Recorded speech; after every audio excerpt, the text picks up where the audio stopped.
And I think it's time for leaders across the globe to stop, pause, whatever you want to call it for a moment, take a break and understand the role that these new objects are now playing in who we are as humans and how they impact our ability to function, on a day-to-day basis. I think it's really big deal.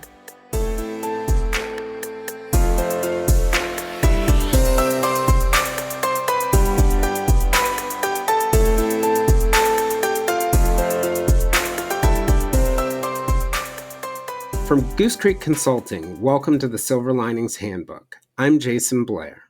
That's Victoria Grady, an associate professor of management and academic director of the Masters of Science in Management program at George Mason University School of Business. Victoria is an expert in organizational behavior as it relates to change. She has a doctorate in organizational behavior from George Washington University, and Victoria is also a professor in residence for healthcare, people, and change at Forvis. Victoria's studies on attachment theory relate to change in the workplace. Following in the footsteps of noted psychologists John Bowlby and Margaret Ainsworth, along with her father, James Grady, Victoria has conducted groundbreaking research into the impact of attachment styles in the workplace. Attachment, which relates to our relationships with our primary caregivers in childhood, has long been a cornerstone of the development of personality in clinical psychology. I've known Victoria for 6 years and believe she's one of the most insightful minds when it comes to workplace psychology, and that her work expanding these concepts and ideas to the workplace has really been groundbreaking. Today, we're going to talk about how attachment styles can impact the way people relate to each other and to organizations, how attachment styles impact our relationships with leaders and as leaders, and how they can impact the fate of organizations. In looking at the whole person in the workplace, they're neglected insights that clinical psychology can bring to the table, so I'm excited to have this conversation.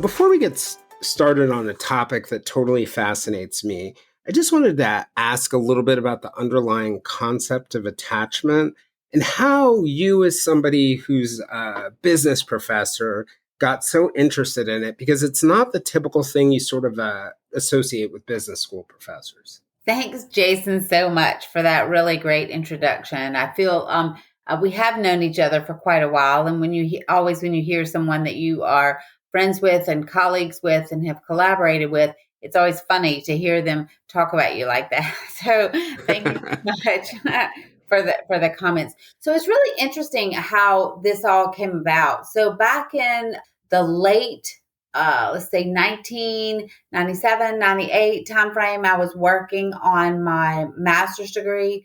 And while I was working on my master's, I was teaching federal government employees how to migrate from from Lotus. I don't know if you remember Lotus 123, the spreadsheet package. I do. Yeah, to Microsoft Excel. So I would do training classes for the federal government around that change. And the thing that I noticed is that it was not always about the technology itself that was the struggle for individuals in these different classes, but it was the change to their daily work task that the technology was going to bring about. And you might think, well, that's weird because I don't really think that those two programs were that different.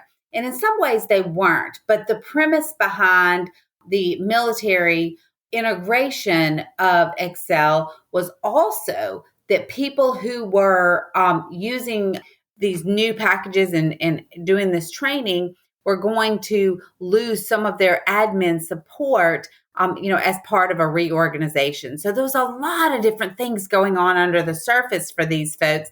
And it started being really interesting how obvious, how prevalent it was, all the way from the admin assistant who had, only been working a few years to I'm thinking of an individual in particular who is a brigadier general who was losing his staff assistant, right? So he's been in the military for, I don't know, 20 years, however long it takes to become a brigadier general.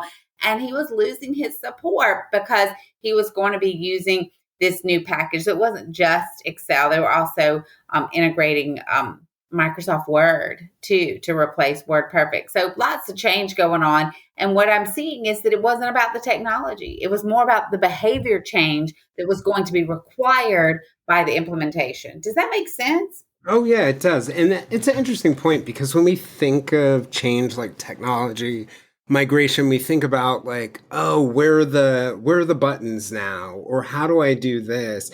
But, the point of any technological change is usually to change, at least in some aspect, the way that we're going to work. And then when we change the way that we work, we sort of change the things that, so much of our routine and what we're connected to. So that makes complete sense, but it's not necessarily the first thing people look for when they're thinking about that kind of change. Yeah, for sure. For sure not. I think it's one of those things, Jason, great point, that people don't usually look for, but they should, right? That's a really important part of, understanding any kind of change. It doesn't have to be technology. It could be business process. It could be office space. It could be, moving from virtual back to a hybrid or, whatever type of change you might be able to think of. There are underlying behavioral implications that need to be fleshed out every single time.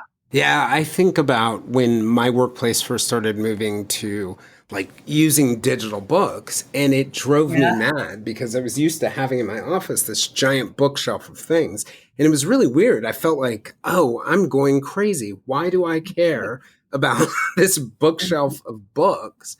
But I realized that it had to do with my habits, my perceptions of myself, what that shelf of books represented when everybody, walked in and they were able to see my interests. So it changed the way that I interacted with people. And you would think that like moving from paper books to digital books would just really be reading about my reading style, but it was really about much more than that, if that makes sense. Absolutely. Yes, yes, yes. That's exactly what we're talking about, Jason. So how did you go from that? So that piqued your curiosity to even thinking about it in the context of something like, attachment, because that's where a clinical psychologist might go. But how Mhm. did you get there?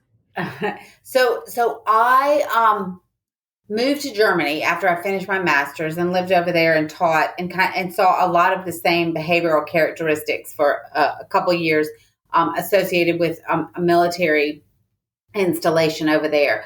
When I came back to the United States, I decided that I was going to go ahead and pursue a PhD.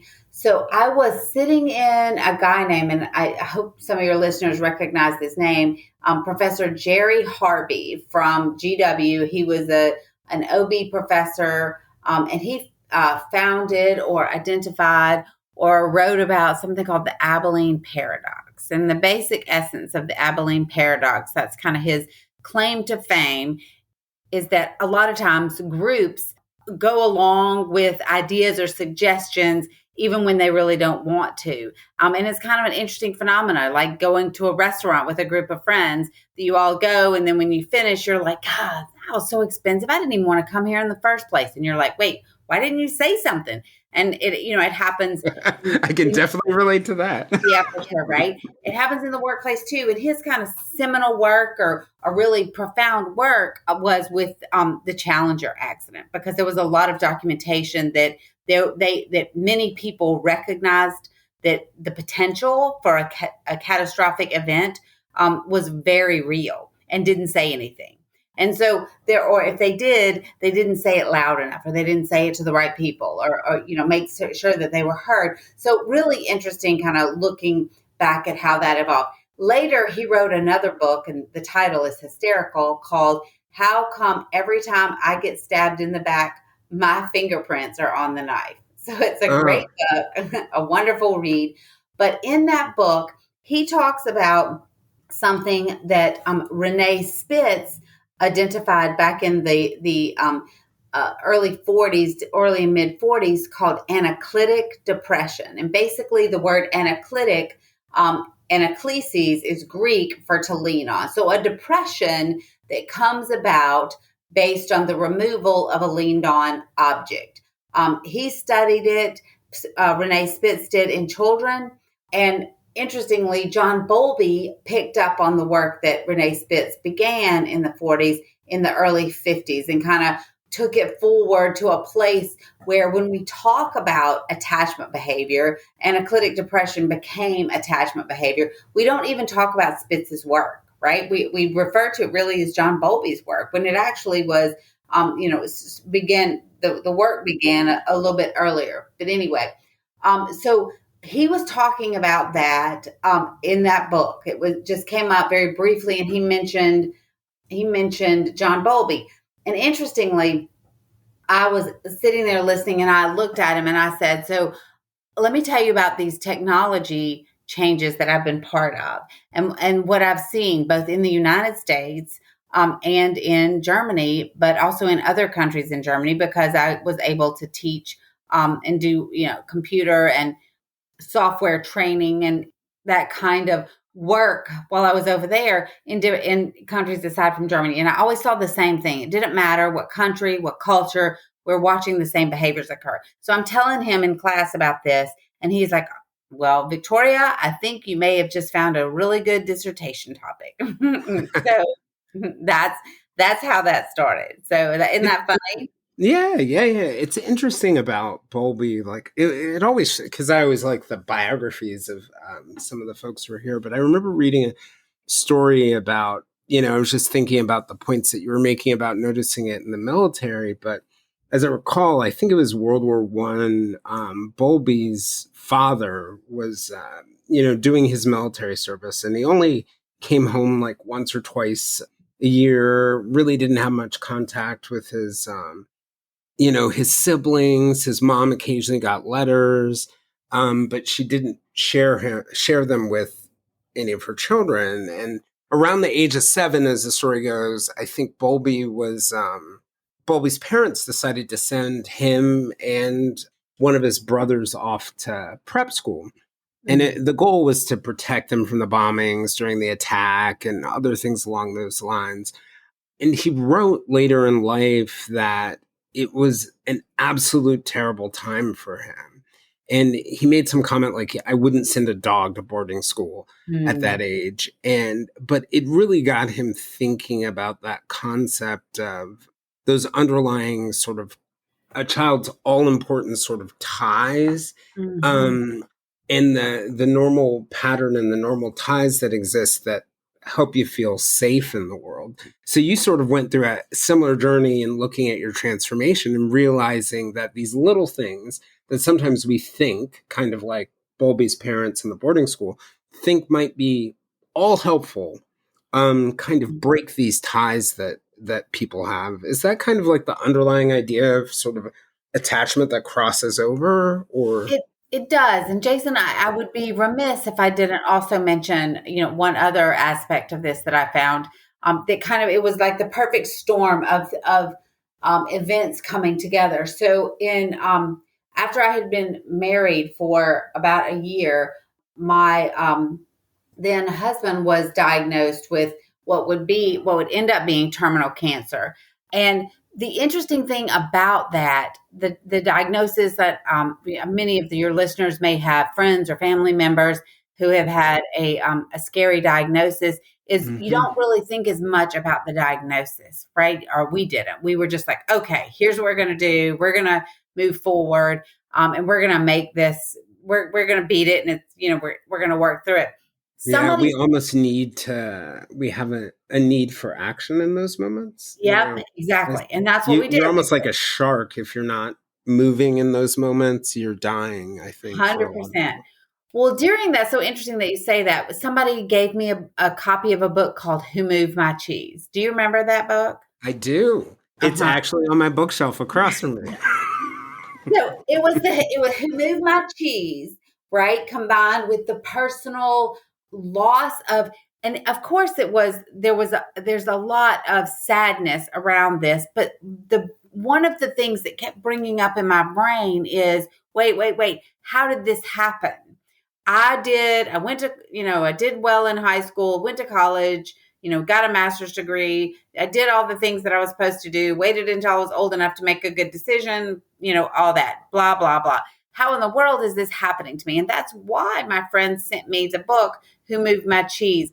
So I started Who Moved My Cheese, your personal situation, and then the workplace, and how these small changes are seemingly small changes, like an introduction of a new technology. I mean, it rocks your world, right? And so it all started kind of coming together. And then when I heard Dr. Harvey talk about it from the chapter in his book, I was on fire at that point, to be perfectly honest. I knew that there was a lot to learn about this work and about how we as humans process through these types of change. Does that all make sense? Yeah, it's interesting you make that point, because it just made me think that, when I talk to friends or other people I know, or when I was a reporter and I would interview people who had lost, let's say, their spouse, and I would ask questions like, well, what do you miss most?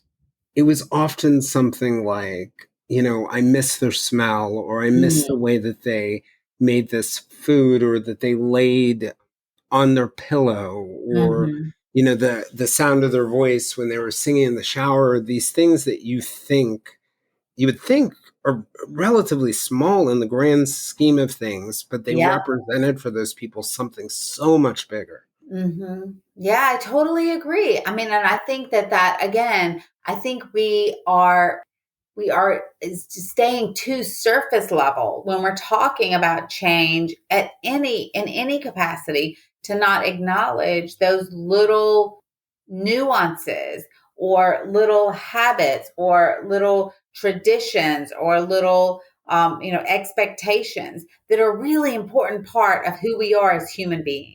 Could you sort of stepping back and thinking about the overall concept of attachment? What is the theory, and what is it that happens, and why is it so important to us, at a young age and through our adulthood? Because for a long time, people thought that it didn't really persist beyond, our young years. But I think we found over time that it has lifelong implications. But could you just sort of share with us what the underlying ideas and concepts are, and how those sort of bonds and associations are created? I definitely will. And I know you are incredibly well read in this space as well. So anything that I miss, please feel free to jump in. But the essence of attachment behavior is grounded in our instinct, right? It is a part of who we are the moment that we, and I'm quoting in the air quotes, we get here. So the moment that you are born, or whoever gives birth to you in this world, your brain starts trying to understand the relationship that you now have born with the outside world, right? And so because we're all inherently relational people. Yeah. As much as an introvert, I like to deny it, that everything we see in the world is sort of based on our reflection, sort of in the eyes of other people, or in comparison to other objects. But at some point, the research is pretty conclusive that it happens for the first time between 0 and 8 months. So at some point, from the moment that you're born, between that moment and 8 months, your brain recognizes for the first time that you are independent from whoever gave birth to you, right? And it's at that moment that your brain chooses an object, or you as a human choose an object to provide you with support. Now that you recognize that you're independent, you attach to an object. That object during that time could be a blanket. It could be a nighttime bed routine. It could be your mother and the way they smell, or your caregiver and the way they smell. It could be, a little stuffed toy. It could be the mobile that turns around on your crib. But there's some object that you form an attachment with that provides you with safety, security, support, whatever you want to call it. And it happens for the first time between 0 and 8 months. And then as you move forward, like you noted, many years ago, the researchers, people that were interested in this topic of developmental psychology, were very convinced that it only impacted early childhood, even, and then maybe it went a little further to later childhood. And then I think today, as we progress forward, we pretty openly recognize the role that attach, detach, and reattach to different objects as we move through the course of our lives probably never stops, right? So when you're in middle school, it might be that you're attached to your friend group. When you're in college, you might be attached to your phone. By the time you get to the workplace, maybe you're attached to a lunch group that you spend time with, or the technology that you access that allows you to remote in 3 days a week. So we are attached to different objects as we move through life, but it never stops providing us with support mechanisms. Does that make sense? And Oh, what am I yeah. And missing? and just in listening to what you're saying, I think one of the real challenges, we attach to different objects for different reasons, is that I might be attached to a certain object, you might be attached to another one, and I may go in sort of with that presumption that no one could possibly be attached to that object. And then Yeah. I decide to make a change there, and then I've moved your cheese. Yes.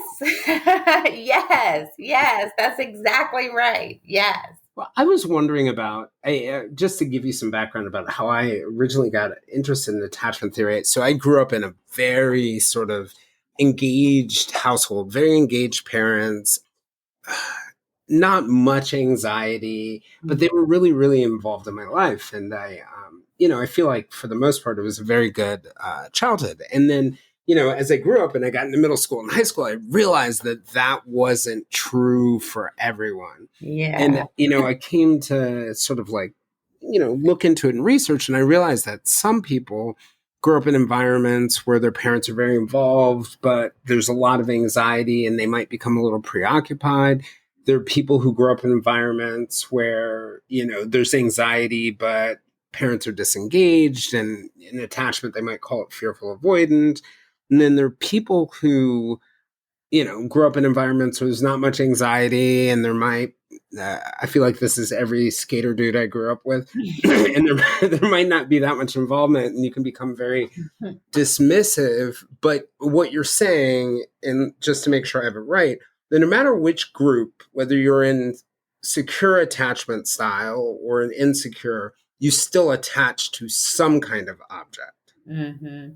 Yeah, it's so interesting, Jason, that you bring up attachment styles, because I'll be honest with you. I don't think when I initially, like in that early 2000s, 2000 to 2005, when I defended my dissertation, that I really understood the implications of the style. I think it has only been, honestly, in the last 5 years that I have really begun to question the role of understanding, how important the attachment style really is in terms of, understanding people's behavior and how they transition through different types of change. And it's fascinating, really, that you bring that up, because I think it is so much more important than I ever recognized, in terms of understanding who an individual is. So you're right. It's not just about attaching to objects. It's about attaching to the objects that give you that support. And for you, it might be one thing. For me, it might be totally different. And that's okay, right? Well, and I can give you a great clinical example. A trendy thing is mindfulness right now. Mm-hmm. And, people talk about meditation and they talk about different approaches. But one of the great things about understanding someone's attachment style from a clinician, you can get an idea of what will work for someone. And someone with a very secure attachment style, a lower level of anxiety, they generally feel like they're loved. Like mindfulness and meditation can be wonderful.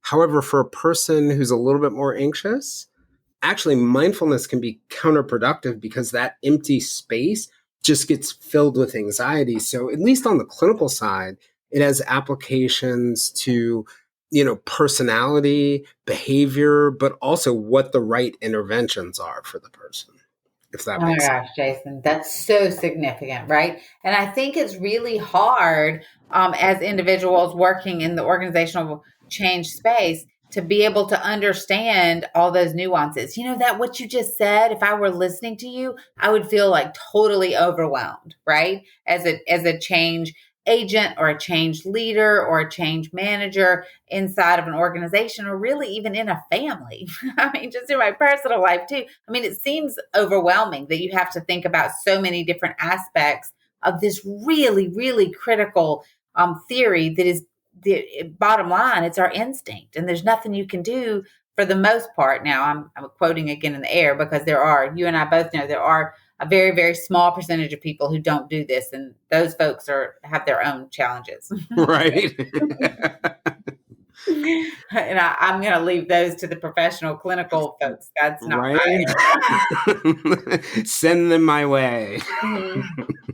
Yep, that's it. So, But to me, I think I get exactly what you're saying. I think we have a natural tendency to want to simplify. mhm, It's like self-help books. It would be really nice if somebody could create a book that would have, 300 pages of help that applied to everyone. And I mhm, think you see that a lot in leadership development. You see a lot of that in organizational behavior. Jack Welch or whoever writes a book, and that book is supposed to be, your roadmap. But I think mhm, people may underestimate how important understanding your organization or understanding your people are. You and I both know there are a lot of popular change models, but I mhm, don't think necessarily everything in them applies to every situation. What's the advantage for organizations to sort of step back and look at those questions about what their specific organization is like?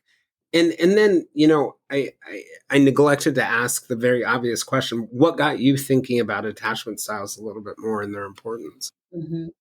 So, can I answer that one first, and then we'll Yes, circle please. back to the other one? It's so funny how this happened. So, I was in I guess it was winter of 2017. I was sitting at my desk and my phone rang, and it was a UK number because I know that because my cousin lives in the UK. So it had the 49 number, area code. Yep. So I knew it was from the UK, and I thought, oh my gosh, my cousin must be in trouble, or somebody's pregnant, or, something exciting's happening, or whatever. He's married and all that good stuff. So I thought didn't think it being anything other than that. So I answered the phone, and it was not my cousin. It was a gentleman who had just completed something called ProSci, which is the ADCAR model. You mentioned, all different, there's so many different kinds of change models, but he had just done that work, and he had, with the individual who was doing that training had mentioned a book that my dad and I wrote called The Pivot Point. And he called me out of the blue and said, I just finished the training for ADCAR, ProSci model. I love it. They mentioned your book, The Pivot Point, and I think you missed something. And I was like, wait, what? You mean you weren't like the typical academic and said impossible? No, I was just like, wait, what are you talking about? I missed something. And he's like, well, there's not a word in your 2012 published Pivot Point about attachment style. And I say 2012 because in the 2020, updated version, we definitely mentioned attachment style because he was right, Jason. We totally missed, in the initial work, the significance of attachment styles. And the reason that that's so important to the organization is understanding the attachment styles tells you more about which one of those models you mentioned might be a better fit for your organization. So it takes some of the guesswork out of looking at your organization, looking at your department, your division, whatever, and saying, okay, I've got these individuals that need, this type of support. So this change model might be the best fit for them. And you're right. There are hundreds of change models and theories out there. And I'm a big believer, just like you, that, you can't just pull one off the shelf and say, oh, this will work, because you don't know. And personality plays a role in this. And I think there's a connection. You and I've talked about this before, between personality and attachment style. And so personality is an important factor when you're choosing what change model. Do you need specific steps, or do you need a general vision? Yep. What's the best way to move forward inside your organization? So yeah, I mean, so really spot on this suggestion from my colleague. His name is Ian Noakes. So shout out to Ian for being willing to call me out and say, I think that you need to look at this and know the role that it's playing. So does that make Yeah. sense? Oh, absolutely. And it makes it more powerful and more customized and more, instead of sitting in that, like those generic sort of self-help model, it really lets the organizations, if they take the time and are willing to make the effort, really tailor their response. Sort of shifting to another topic. I remember, like we talked about, we've worked together for a while, but I remember reading an article that you wrote for Harvard Business Review back in 2021 in the middle of the pandemic. And Mm. it was focused on 3 tools to help leaders steady their teams during transition. It struck me at a time when so many people were struggling with forced change, right? We talked about this idea of these change models. You're usually transforming a business or making a change and you get a chance to plan it. But during that time, we were all dealing with forced transitions to remote work, Mm. changing our daily habits from the way that we shopped, the way that we spent time with our loved ones, or, I had two Thanksgivings on Zoom and 2 Christmases on Zoom. It struck me that so many people were struggling with that forced change during the pandemic. And I'm wondering if we learned anything during that time about change and organizational change, because, the downside is we were all pushed through change quite Mhm. rapidly. The upside, though, is probably we may have learned a lot during that period. Mhm. I think you're right. I definitely do think we learned a lot. I don't think the world we exist in any capacity is the same as it was in December or January of 2020. I think we're materially different now. I think that's a great point. And that article, that the kind of the inspiration for that article was the early days of the pandemic, watching people inadvertently gravitate towards something called transitional objects. So, in the space around attachment theory, there are several different really important components to the theory, and attachment styles are one of them, one facet of the bigger picture theory. But transitional objects in something called transitional space are another really important component. And that HBR article from 2021 was really focused on recognizing that whether you know what it is or not, whether you've ever even heard the word transitional object, most of us were gravitating towards those objects for Is that like addition. everybody who bought a dog and started Yes. repairing their house? And I know for me, what it was, I was never much of a big walker, but all of a sudden I started walking like 5 to 6 miles a day. And Yeah. once we came back to the office, I had the hardest time letting go of that. So Mhm. technically, I haven't. I've gotten up. I get up at 5 a.m. now. But that's good. What a great habit that's become, right? But for so many reasons, I'm sure. So people were inadvertently sort of attaching to those things. That's interesting. So more rapidly shifting their attachments, more rapidly Hmm. Hmm. adjusting.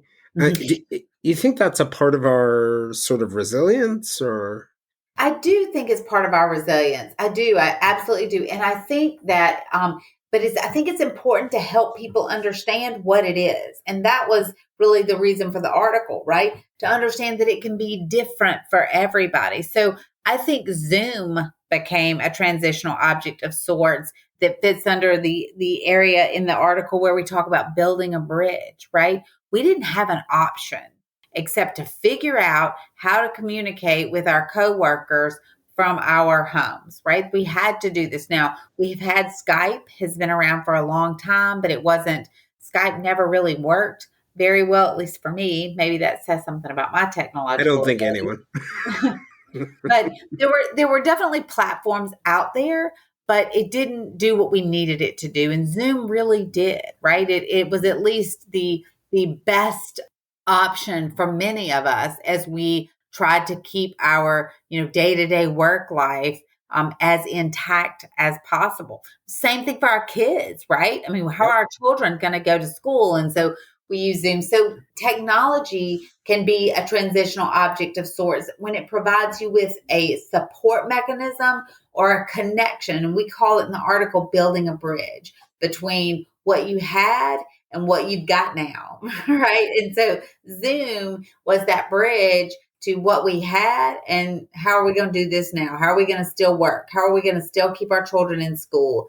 And that support, helped many of us survive during that That's time. so interesting and so fascinating to me because listening to you say that, I didn't even think about this idea that as so many sort of leaders are thinking about bringing people back to the office, and there's so much resistance to the Uh, idea. I never thought about the idea that we picked up objects, whether it's Zoom or my walk or the dog that you get to spend all day with, that provided us comfort during the pandemic. And now, not only are leaders asking us to quote unquote return to normal, that normal they're asking us to return to doesn't exist anymore because 100%. our comfort comes from completely different places. Yep. And I think it's time for leaders across the globe to stop, pause, whatever you want to call it for a moment, take a break and understand the role that these new objects are now playing in who we are as humans and how they impact our ability to function, on a day-to-day basis. I think it's really big deal. Yeah, you hear those stories about how people have returned to the office and everybody is communicating with each other in the office on Microsoft Teams. Um, and, I don't think we've all become introverts, but I think there might be some elements of comfort that come from some of those things that we may be missing. hmm Absolutely. I mean, I absolutely think, and we were missing them when we got sent home, right? Right. And then, Yep. and then we had to figure out how to reassimilate and accommodate all those changes and the things that we were missing. And now we are, kind of, let's see, I guess we are, how many months in are we? So it was from March so that is 34 months in. 34 months in, a lot of organizations are asking us to let go of the things that provided us with support, and individuals across the world are fighting back pretty It's kind of, ferociously. yeah, it's kind of like the pandemic stole our security blanket. We need a new Yeah. one. And now our bosses are trying to steal that one from us. hmm Yeah. That's funny, Jason. We might could write an article about that. Go for it. Or Mhm. or I'm in. How about that? Yeah. Um, so one of the things that since we were on the pandemic, I wanted to ask you about, you know, lots of articles, lots of experiences, both for me on the clinical side and in the workplace lately with burnout, post-COVID burnout. Okay. But there feels, and burnout's been a topic I've addressed for years and years, but there feels like there's something different. Is there, in your mind, something different about what we're experiencing right now? And No, does it relate to some of these things?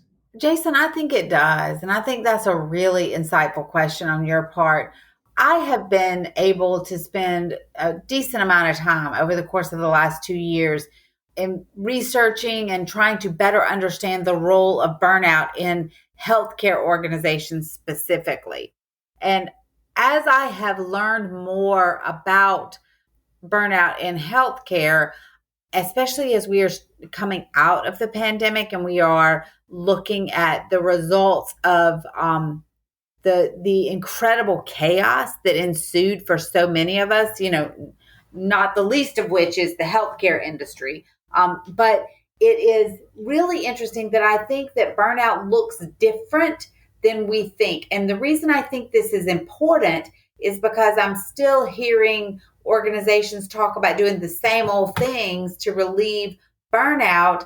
And we've changed. Everything's changed. And the same old way that we managed and supported burnout in a pre COVID world doesn't exist anymore.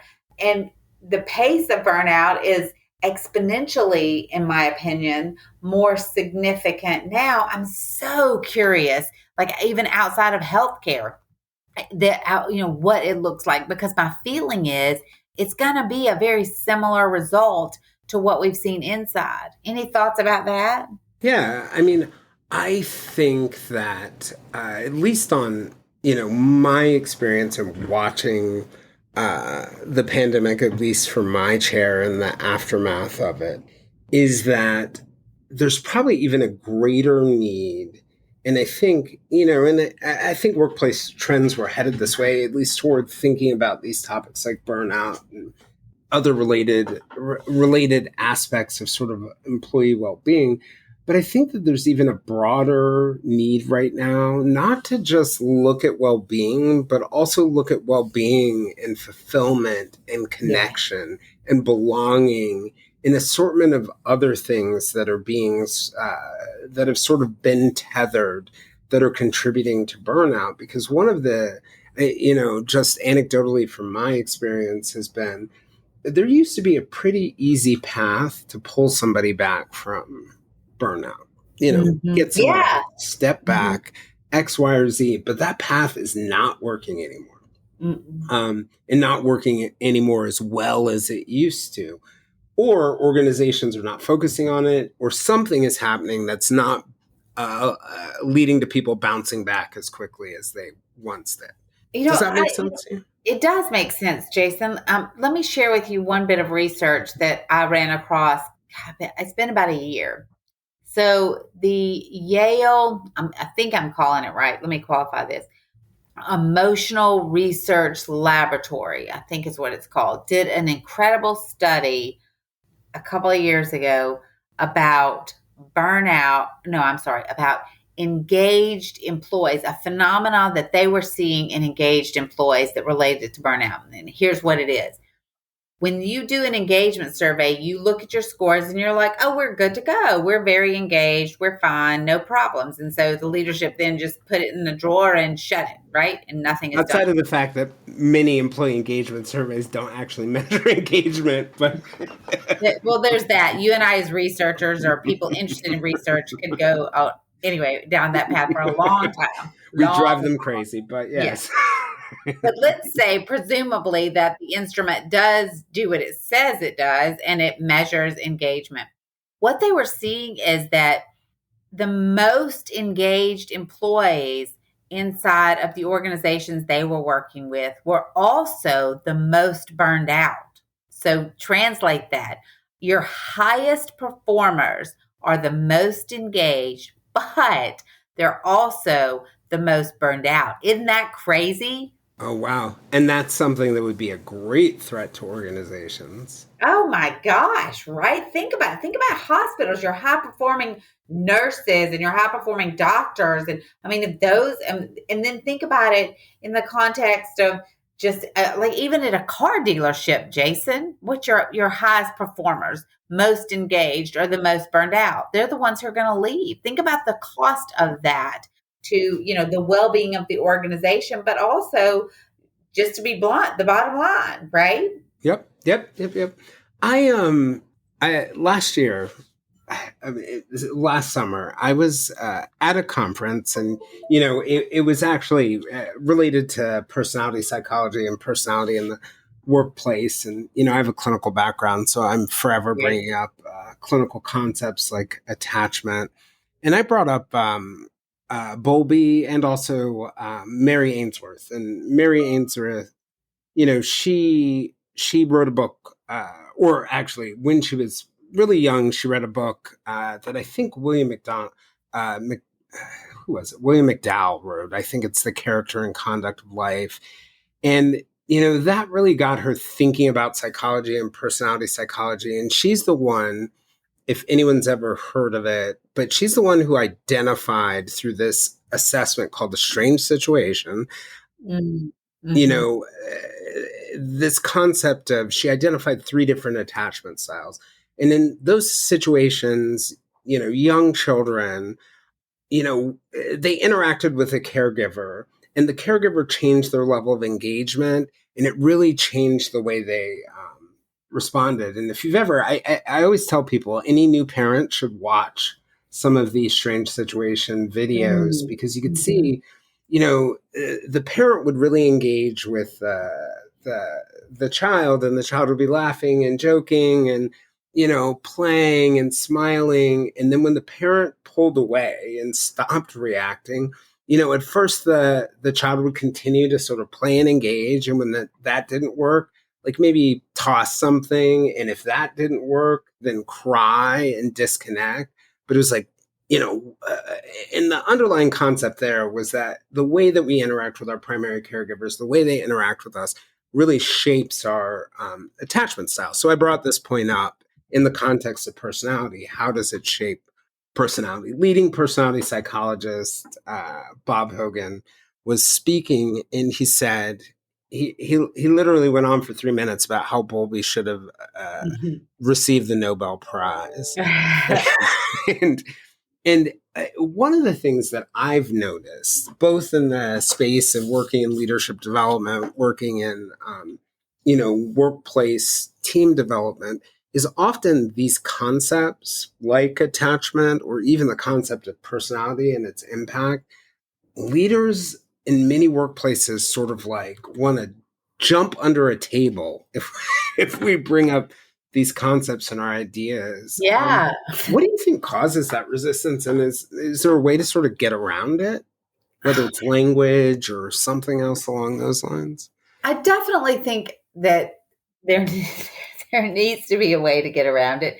Jason, I think that's one of the trickiest parts about sharing the science around attachment theory as it relates to organizational behavior and workplace, the successful integration of change in the workplace is the really tough job of trying to talk with people about theories that are on the surface have nothing to do with the workplace or the organization's behavior or even an adult's behavior in some cases, because it's grounded in developmental psychology literature. I mean, I found myself trying to avoid even acknowledging my interest in psychology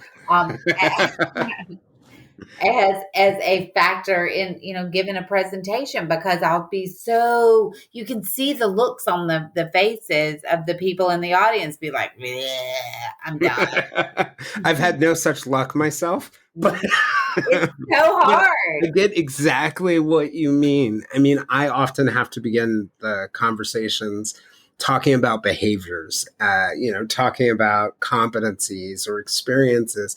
And then I have to go backwards and say, well, where do you think those come from? Like, what Mhm, makes it easy? What makes it hard? mhm, Yeah, I find myself having to go in the side door often. mhm.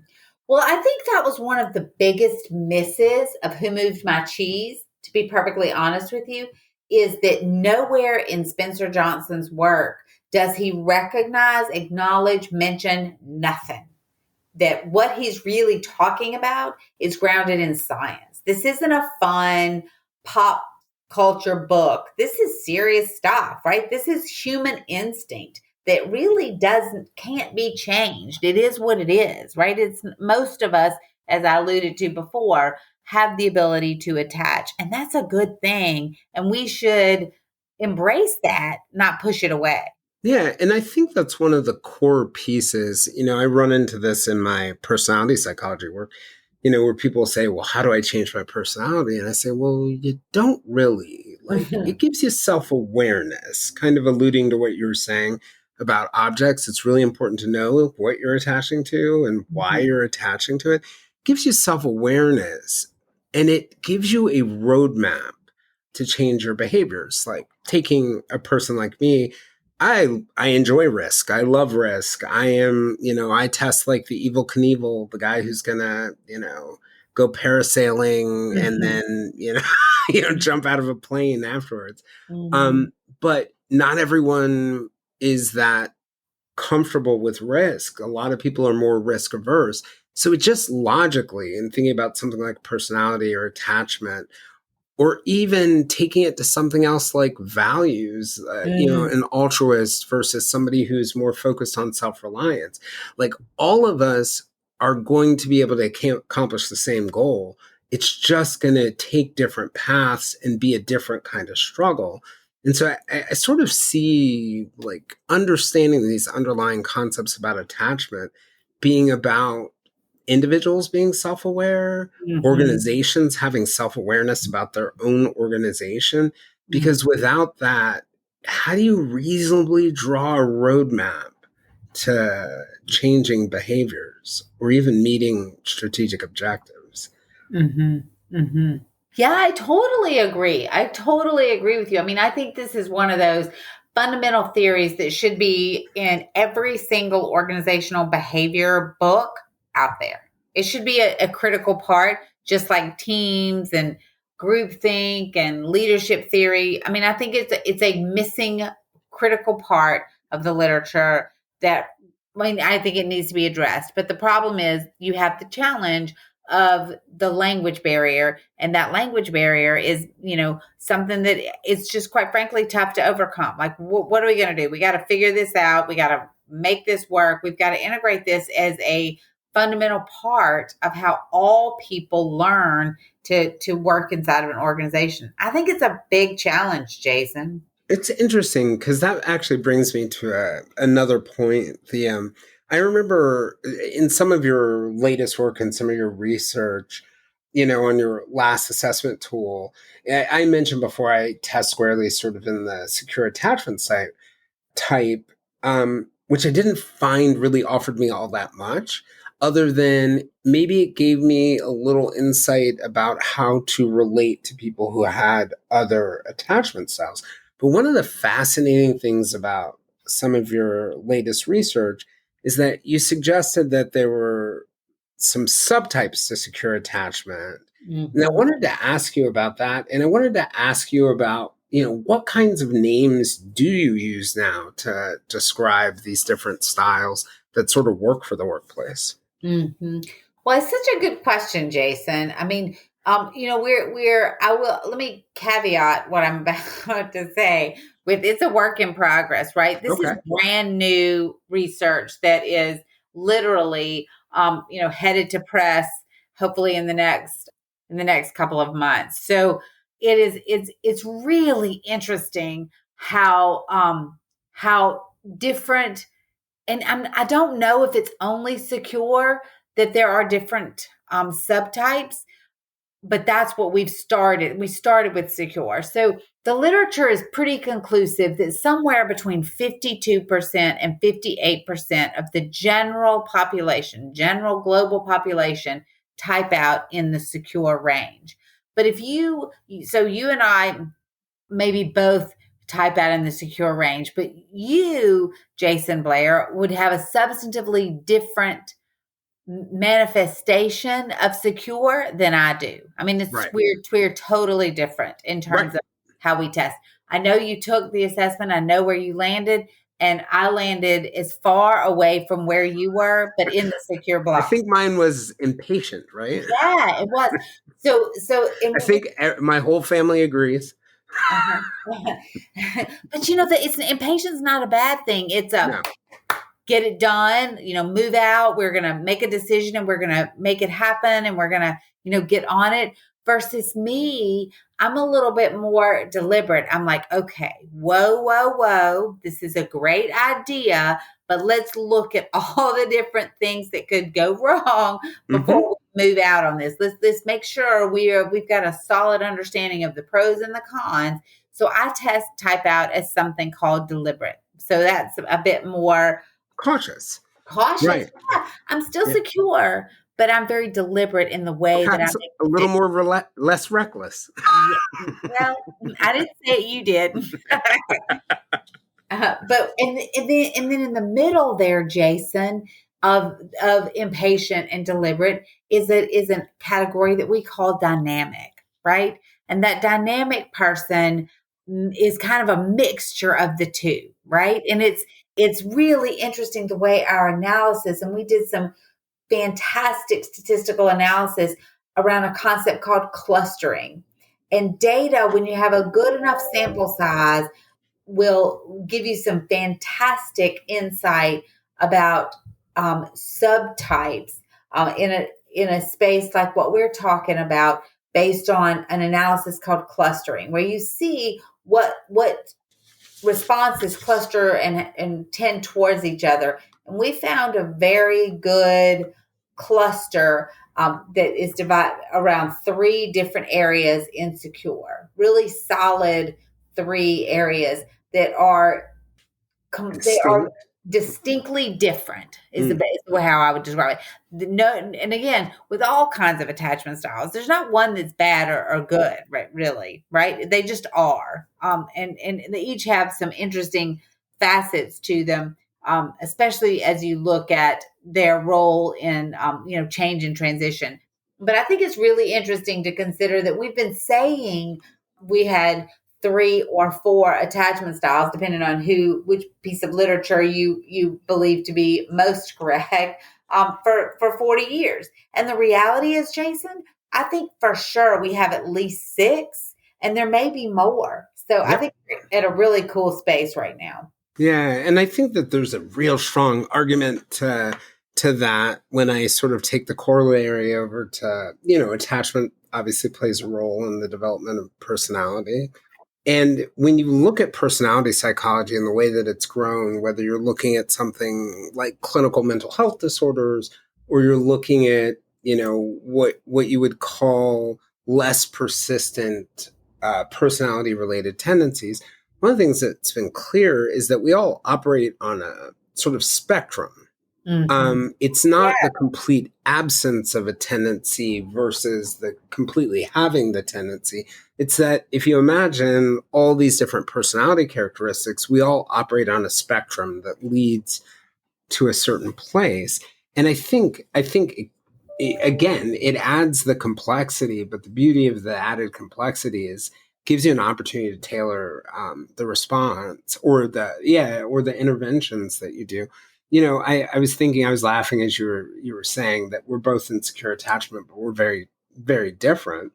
One of my biggest challenges in terms of change that I thought the assessment was spot on about is that one of my real blind spots is that I can totally underestimate barriers or Yeah. challenges to change. It's an absolute blind spot. But then when I was looking at the results, and looking at the other secure styles, there were people within those other secure styles that would be so different from me in Mm-hmm. terms of their change leadership style, that to not differentiate would almost make that secure box less valuable to understand, if that Oh my makes sense.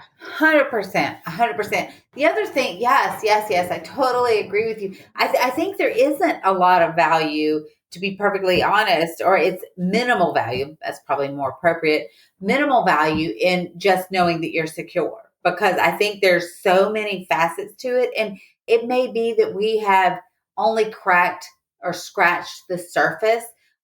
I think three is fairly solid, but it may be that I'm wrong, Jason, and that it's four. It could be more or it could be two. I mean, the data really, really, the cluster analysis gave us some good indications, and the result was basically you need to even get more data. We had, I think, 388 participants. So we had a good Oh, sample wow. population. We have so far to go. This is research, right? It's an evolving process. So Yeah, no, that makes complete sense.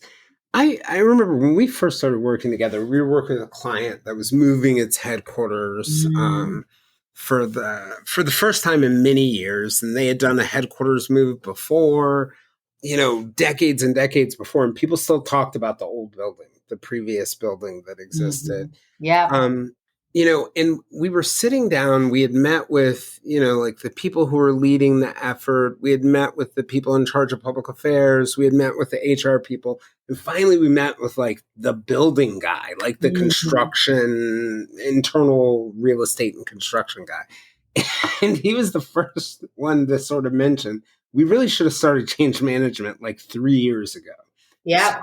So I'm curious from your perspective, when there's a big change happening or just change in general, I imagine with change in general, organizations need to be constantly thinking about change, but when there's a big transformation or a big change, when does thinking about how the organization's employees might respond to that change, when does that need to start? Does it need to be a part of the beginning? I think it absolutely does. Jason, that's such a good question. And I was given a lecture in Las Vegas in 2016, and somebody asked me, it was at an IT conference, and someone said, we just don't have the budget in our IT rollout to manage the change, for change management. And I looked at the individual and I was like, that's really interesting, because from my perspective, it's going to cost you a significantly higher price tag to not manage it than it would be to proactively manage it. So, you're saying you don't have the budget, and yet you're picking the option that's going to cost you the most. And that's not proactively managing and understanding your people. I think it's a critical facet that needs to be built in from the very beginning. And it's an interesting point too. That got me thinking, not only does it need to be a critical factor that is built in early in, it should probably be a part of the underlying thinking about whether there should be a change, right? Because resistance to change can make the benefits of a change more costly, but you probably want to make changes with the styles and approaches and psychology and other aspects of your workforce or even your anticipated workforce in mind. We had mentioned different change models, and we mentioned ADKAR, and for those who don't know, it's got these principles to it, like awareness, desire, disseminating knowledge, right? Like reinforcing, and I think I'm missing one of them, but I know you and I have spent a lot of time talking about like the importance of desire to change.